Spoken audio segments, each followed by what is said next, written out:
What up? Welcome to Island on a Plate, where I give you guys my point of view on Caribbean ingredients, spices, food, dishes that I enjoy using and I enjoy eating myself.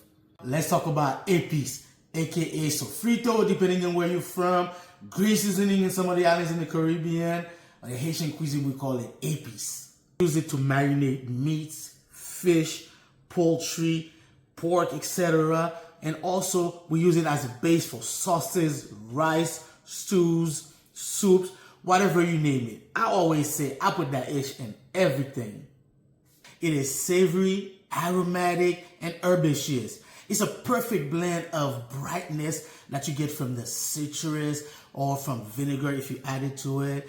A little bit of heat that you get from the hot peppers, and also a depth of flavors that you get from garlic and all the fresh herbs that we add to it. It is a tradition passed from generation to generation.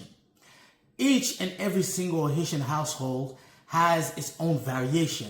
Really doing Epis, you need to have the core ingredients, which are fresh thyme, fresh parsley, scallions or leeks, garlic, some hot peppers, scotch bonnet or piment bouc, some clove, and you use either citrus or oil to make sure that it blends together.